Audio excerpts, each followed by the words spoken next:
नमस्कार। उत्तराखंड वो प्रदेश है जिसने पूरे देश में उजाला करने के लिए अपने कई गांव शहर डुबा दिए। उसके बावजूद भी प्रदेश के लोगों को बिजली नहीं मिल पाती।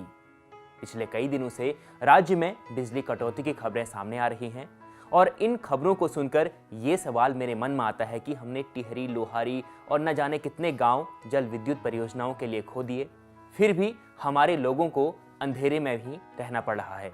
ऐसा क्यों? आपके पास इसका कोई जवाब हो तो मुझे कमेंट कर जरूर बताएं।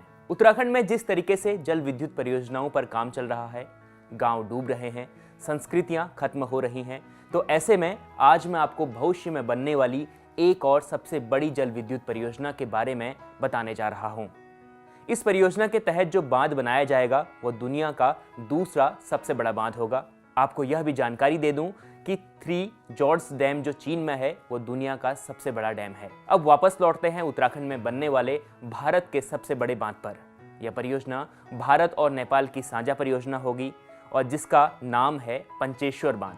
पंचेश्वर बांध काली नदी पर बनेगा और इसके बनने से 6700 मेगावाट के करीब बिजली बनेगी। आप जानते हैं कि जब कोई बड़ी जल विद्युत परियोजना बनती है तो इसके लिए हजारों लोगों को अपना घर गांव छोड़ना पड़ता है। कई प्रकार की पर्यावरणीय समस्याएं आती हैं, मानवीय समस्याएं आती हैं, सांस्कृतिक संकट पैदा होते हैं और कुछ ऐसा ही होगा अगर उत्तराखंड में पंचेश्वर बांध बन जाता है तो। पंचेश्वर बांध बनने से उत्तराखंड के 3 जिलों के यानी पिथौरागढ़, चंपावत और अल्मोड़ा के करीब 87 गांव पूरी तरह पानी में डूब जाएंगे। करीब 32,000 परिवारों को विस्थापन का दंश झेलना पड़ेगा। वो लोग अपने गांव घर जिससे वो भावनात्मक रूप से जुड़े होंगे उसे वो हमेशा के लिए खो देंगे। साथ ही इससे पर्यावरण को भी बहुत ज़्यादा नुकसान होगा। पेड़ पौधों की 193 प्रजातियां, कई पक्षियां और करीब 30 मछलियों की प्रजाति इस कारण खत्म हो सकती हैं। अब मैं आपको पंचेश्वर बांध का दूसरा पहलू बताता हूँ। कई जानकारों का मानना है कि इस बांध के बन जाने से नेपाल और भारत के कई हेक्टेयर इलाकों की सिंचाई की समस्या दूर हो जाएगी। इसके अलावा भारत नेपाल के रिश्तों में भी इस परियोजना के बनने से फायदा होगा।